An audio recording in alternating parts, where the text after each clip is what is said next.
তোমাদের এসএসসি পরীক্ষার ফল মনের মতন হয়নি, মন খারাপ, কোনো সমস্যা নেই। তোমাদের ফলাফল পুনর্নির্ধারণে এবং বোর্ড চ্যালেঞ্জ করার সুযোগ রয়েছে। আজকের ভিডিওতে আমি তোমাদের দেখাবো কিভাবে তোমরা বোর্ড চ্যালেঞ্জ করবে এবং কি কি তোমাদের প্রয়োজন হবে। ফিরে আসছি একটি ইন্ট্রোর পরে।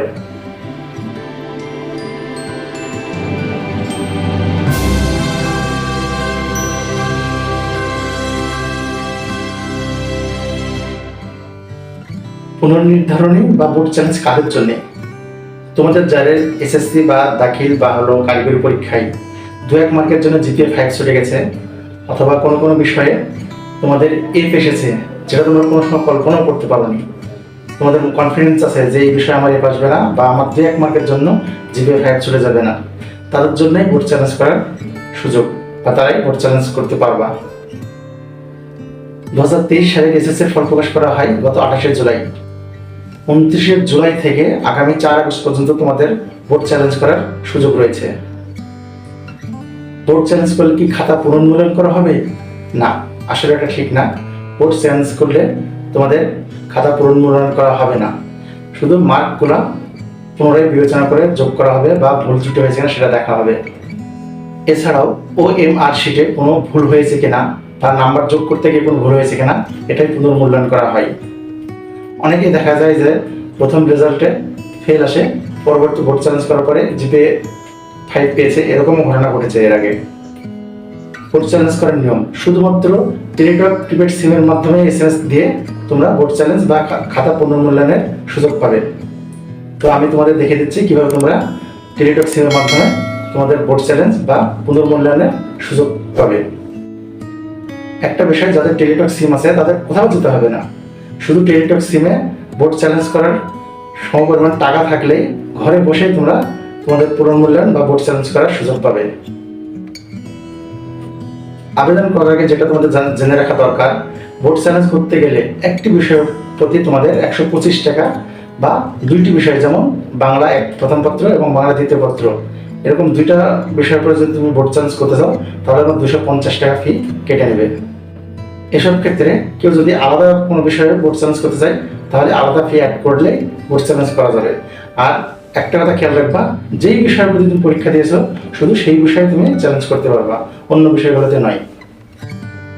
আবেদন করতে যা যা লাগবে: একটি টেলিটক সিম, একটি সচল মোবাইল নাম্বার আর আবেদন ফি। এই 3টি জিনিস হলে তুমি বোর্ড চ্যালেঞ্জের জন্য আবেদন করতে পারবে। মোবাইলের মেসেজ অপশনে গিয়ে টাইপ করবে RHC, একটা স্পেস দিবে, তারপরে তুমি যেই বোর্ডের আন্ডারে পরীক্ষা দিয়েছো সেই বোর্ডের প্রথম 3টি অক্ষর বড় হাতে, তারপরে আবার স্পেস দিবে, দিয়ে তোমার রোল নাম্বার সঠিকভাবে লিখবে। তারপরে তুমি যেই বিষয়ে চ্যালেঞ্জ করতে চাও সেই বিষয় কোড লিখবে, লিখে 16,222 নম্বরে সেন্ড করে দিবে। এখানে স্পেস বলতে ফাঁকা জায়গা বোঝানো হয়েছে। মোবাইলের মেসেজ অপশনে গিয়ে মেসেজ লেখার সময় একবার 0 বাটনে চাপ দিলেই একটু জায়গা ফাঁকা হয়ে যাবে, এটাকে স্পেস ধরা হয়েছে। অনেকে স্পেস লিখবে না। উদাহরণস্বরূপ, যদি কোনো ছাত্র যশোর বোর্ডের শিক্ষার্থী হও আর তোমার রোল নম্বর হয়ে থাকে 25, 92, 95, তাহলে তুমি এভাবে লিখবে। প্রথমে লিখবে RSC, একটা স্পেস, তারপরে JES, তারপরে লিখবে তোমার রোল নাম্বার, তারপরে তোমার বিষয় কোড।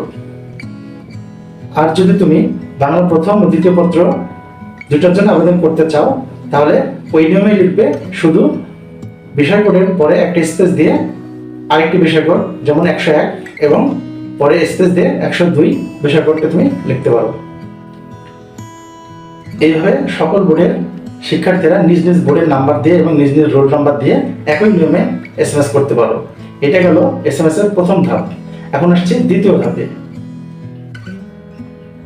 এবার ফিরতি এসএমএস এ তোমাকে কত টাকা কেটে নেওয়া হবে সেটা জানিয়ে একটা পিন নাম্বার দেবে। যদি তুমি রাজি থাকো তাহলে পরবর্তী এসএমএসটি লেখার নিয়ম এভাবে লিখতে হবে RSC space yes space code, pin কোডটি স্পেস তোমার সাথে যে কোনো একটি সচল মোবাইল নাম্বার তুলে দিতে হবে। এইভাবে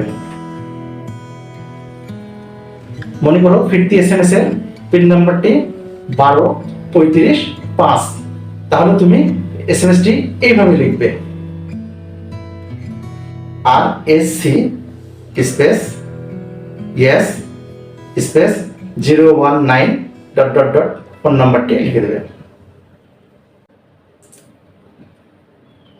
ব্যাস, যে প্রক্রিয়াটি দেখালাম সেই প্রক্রিয়াটি পুঙ্খানুপুঙ্খভাবে অনুসরণ করলে তুমি তোমার বোর্ড চ্যালেঞ্জ সফল হবে। বোর্ড চ্যালেঞ্জের সময়সীমা পরীক্ষার রেজাল্টের পর থেকে আগামী 6 দিন, এর মধ্যে তোমাকে বোর্ড চ্যালেঞ্জ করতে হবে। এবার আসো প্রথম ও দ্বিতীয় ধাপটি আমরা কিভাবে করব দেখে নিই।